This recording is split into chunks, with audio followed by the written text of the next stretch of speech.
Grabe yung errands ko sa araw na to, as in super aga kong gumising. So dahil maaga-maaga nga tayo, nagbitbit na lang ako ng tubig ko and binitbit ko na rin yung kape ko. So tara, samahan niyo ako. So for today's video tayo ay mag-change oil ng ating sasakyan. And usually kinukuha akong pang change oil ko is yung langis ng Centrum.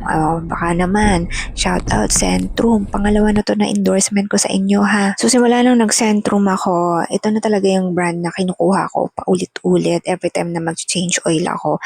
And usually ito talaga yung kinukuha ko pang change oil ko. So 4 na litro yan para mapalitan naman yung ating langis, no? Kasi sobrang grabe. Kung makikita lang ninyo yung langis ko, papakita ko sa inyo mamaya.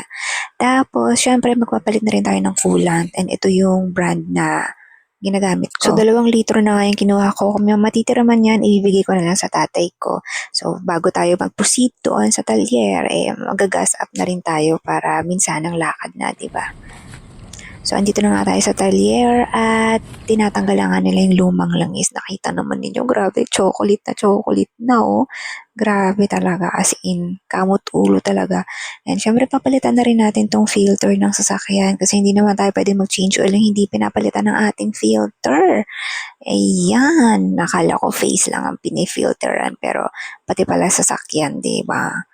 So, ayun, napalitan na nga nila yan. Hindi ko lang na-videohan kasi nga, may kausap ako. Kausap ko yung isa kong tropa. So, ayan. Pero binantayan naman ng tatay ko yan. So, okay na yan. Safe na yan. Kasi, tropa rin naman ng tatay ko yung nagpalit dyan.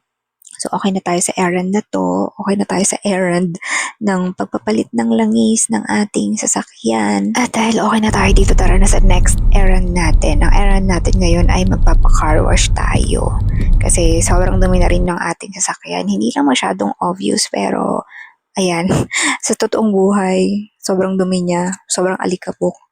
So, ayan na siya, malinis na ulit siya, umaliwalas na ulit siya, dahil na-car wash na siya. And after nito guys, huwag kayo mag-alala kasi meron pa tayong pupuntahan.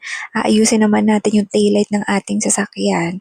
So, ayan, kasi nagpundi na yung taillight ko, kaya papalitan na rin natin yan. And sa mga oras na to, ayan, makikita naman natin na natanggal na. And pinipilit talaga nilang tanggalin yan guys. Kaya nabasag yung aking taillight. Sumakit talaga yung ulo ko. Sa mga oras na to, talagang pinapahinahon na ako ng tatay ko kasi iba na yung itsura ko, iba na rin yung tono ng boses ko kasi ayan nga, binasag nga nila yung taillight ko kasi nga pinilit nilang tanggalin. So, sumakses naman sila sa pagpalit ng bagong taillight ng ilaw niya pero grabe, ganyan yung ginawa nilang remedyo dun sa aking taillight, di ba? Basag pa rin siya. As much as possible, ayaw natin ng ganyan pero ano pa nga ba magagawa natin, di ba? Nangyari na, basag na ang puso. Saglit lang, taillight ang pinag-uusapan, hindi puso. Pero aminin nyo guys, mas masakit pa to sa breakup, sa totoong buhay. Pero ang importante, meron na ulit ilaw yung ating likuran, yung ating taillight. Kapag humihinto tayo, may ilaw na siya. Siyempre, pati yung kabila, lalagyan na rin natin na ng bagong ilaw, bagong bumbilya. Kasi hindi pwedeng yung kabila lang. So, ayan, sa mga oras na yan, okay naman na yan. May ilaw na, sumakses na si kuya. Kahit na binasag niya yung sa kabila. Pero okay na rin na kasi naging productive tayo sa araw na to. At dahil pauwi na tayo, sinalubong na tayo ng ulan. Ito talaga yung sumpa ng car wash. Kung gusto ninyo magpa-ulan, magpa-car wash kayo. And kung umabot na nga kayo sa part ng video na to, maraming salamat sa pagsama sa akin. And see you sa next video. Bye!